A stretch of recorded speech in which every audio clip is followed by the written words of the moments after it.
Saya Rahman Nizani dengan nomor induk mahasiswa T2019-1411. Kali ini saya akan menjelaskan tentang bab mawaris atau bab tentang warisan.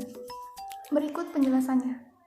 Bab mawaris atau bab warisan, kita bedah dulu dari asal katanya, yaitu mawaris, yang merupakan bentuk jamak dari asal kata miras, yang artinya ialah harta yang ditinggalkan oleh orang yang meninggal dunia.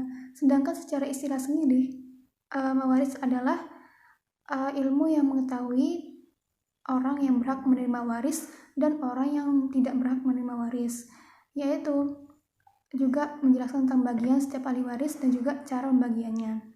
Nah, lalu apa saja syarat-syaratnya? Di sini ada 4 syarat pembagian warisan. Syarat warisan yaitu yang pertama, orang yang mewariskan harta atau mewaris telah meninggal dunia. Lalu selanjutnya ada adanya harta warisan yang hendak diwarisi setelah disisakan penyelesaian janji-janjinya seperti utang maupun wasiat. Lalu yang ketiga, ahli waris hidup ketika mewaris telah meninggal dunia. Selanjutnya ialah tidak adanya penghalang-penghalang memusakai atau akan dikaji tentang lebih lanjutnya. Dengan demikian, hukum dari pembagian faraid atau hukum dari pembagian warisan ini ialah fardu atau wajib, seperti itu. Lalu apa saja sih sebab-sebab yang bisa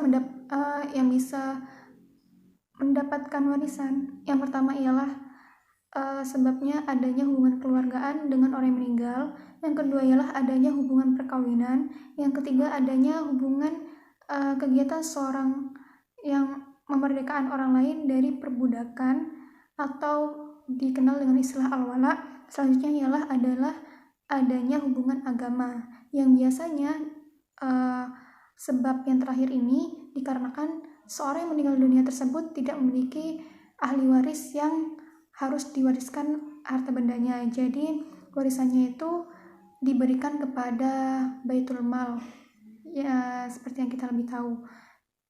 Jadi harta warisannya digunakan untuk kepentingan agama, seperti itu. Nah, di samping ada sebab-sebab seorang mendapatkan warisan, juga ada sebab-sebab yang bisa menghalangi seorang dapat menerima warisan. Apa saja? Yaitu yang pertama yaitu perbudakan, yang kedua yaitu pembunuhan atau ahli waris itu sengaja dibunuh oleh ahli waris. Lalu yang ketiga yaitu kekafiran, ahli warisnya kafir. Yang keempat yaitu anak dari hasil perzinahan atau tidak melalui pernikahan yang sah, tidak dapat mewarisi harta kecuali dari ibu yang melahirkan, seperti itu. Nah, lalu ada orang-orang yang berhak mendapati pusaka atau warisan dari seorang yang meninggal dunia. Di sini jumlahnya ada 25 orang, yang mana 15 orang dari pihak laki-laki dan juga 10 orang dari pihak perempuan. Siapa saja 25 orang tersebut? Berikut saya akan bacakan. Yang pertama ialah ahli waris dari golongan laki-laki, yaitu jumlahnya 15. Yang pertama adalah anak laki-laki. Yang kedua adalah anak laki-laki dari anak laki-lakinya atau cucu dari pihak laki-laki. Yang ketiga yaitu bapak. Selanjutnya ada kakek dari pihak bapak dan terus ke atas, pertalian yang belum putus dari pihak bapak sendiri. Lalu selanjutnya ada saudara laki-laki yang seibu sebapak. Selanjutnya ada saudara laki-laki yang sebapak saja.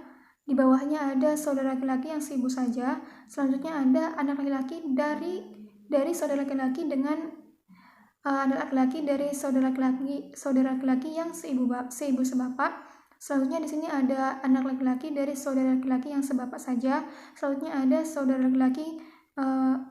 laki-laki bapak atau paman dari pihak bapak yang seibu sebapak. Selanjutnya ada saudara laki-laki bapak yang sebapak saja. Selanjutnya ada anak laki-laki saudara bapak yang laki-laki atau paman yang seibu sebapak. Selanjutnya ada anak laki-laki dari saudara bapak yang laki-laki atau paman yang sebapak saja. Selanjutnya ada suami, dan yang terakhir ialah laki-laki yang memerdekakannya.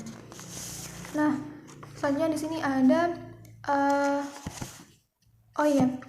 jadi jika 15 orang itu semua jika 15 orang yang saya sebutkan tadi itu semuanya masih ada atau masih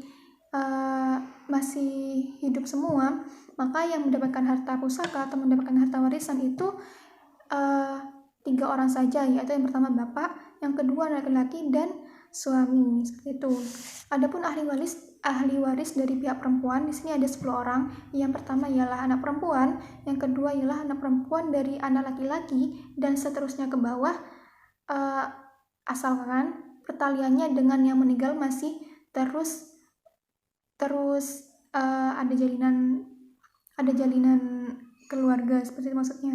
Lalu yang selanjutnya di sini ada ibu, di bawahnya ada ibu dari bapak, selanjutnya ada ibu dari bapak, ibu dari ibu terus ke atas pihak ibu sebelum berselang oleh si laki-laki. Selanjutnya di sini ada saudara perempuan yang seibu dan juga sebapak. Di bawahnya ada saudara perempuan yang sebapak saja, dan juga di bawahnya ada saudara perempuan yang seibu saja. Lalu yang ke-9 itu istri, dan yang ke-10 itu adalah perempuan yang memerdekakan si mayat atau orang yang meninggal itu. Nah, maksudnya perempuan yang dimerdekakan oleh si mayat. Maksudnya perempuan yang memerdekakan si mayat. Nah, apabila 10 orang di atas itu ada semua atau masih hidup, maka yang berhak mendapatkan warisan itu hanya ada 5 orang saja. Yang pertama yaitu istri, selanjutnya ada anak perempuan, selanjutnya ada anak perempuan dari anak laki-laki atau cucunya, lalu ada ibu, saudara perempuan, lalu yang kelima ialah saudara perempuan yang seibu sebapak, seperti itu. Namun, seandainya 25 orang yang telah disebutkan tadi masih ada semua, maka yang pasti mendapatkan itu hanya salah seorang dari 2 orang. Siapa saja itu?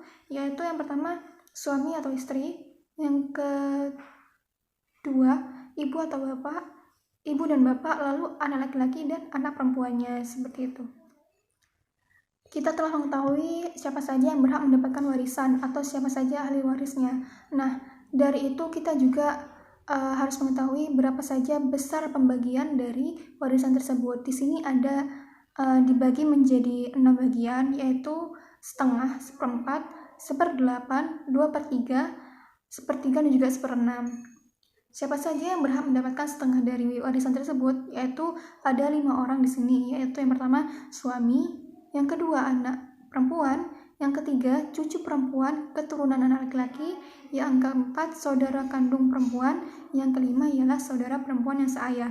Lalu siapa saja yang berhak mendapatkan 1/4 dari warisan tersebut? Di sini hanya ada 2 orang, yaitu suami dan juga istri. Lalu di sini ada 1/8 yang berhak mendapatkan warisan, yaitu istri. Apabila suami mempunyai anak atau cucu, baik anak tersebut lahir dari rahimnya atau dari rahim istri yang lain. Nah, selanjutnya di sini ada pembagian 2/3 dari warisan. Siapa saja? Yaitu dua anak perempuan kandung atau lebih. Lalu yang kedua ialah 2 orang cucu perempuan keturunan anak laki-laki atau lebih. Yang ketiga adalah 2 orang saudara kandung perempuan atau lebih. Dan yang keempat adalah 2 orang saudara perempuan yang seayah atau lebih, seperti itu. Selanjutnya di sini ada 1/3 yang berhak mendapatkan. Selanjutnya di sini ada yang berhak mendapatkan warisan sebesar 1/3, yaitu ibu dan 2 saudara, baik yang laki-laki maupun yang perempuan, yang mana yang seibu. Lalu yang terakhir ialah yang mendapatkan bagian 1/6. Siapa? Yaitu yang pertama ayah, yang kedua kakek kandung, bapak dari ayah, lalu yang ketiga ialah ibu, yang keempat adalah cucu perempuan keturunan anak laki-laki, yang kelima adalah saudara perempuan seayah, yang keenam adalah nenek kandung, yang ketujuh adalah saudara laki-laki dan perempuan seibu. Seperti itu. Sekian penjelasan saya tentang bab warisan. Kurang lebihnya saya mohon maaf apabila ada kesalahan dalam menjelaskan. Terima kasih telah mendengarkan, mohon koreksinya. Assalamualaikum warahmatullahi wabarakatuh.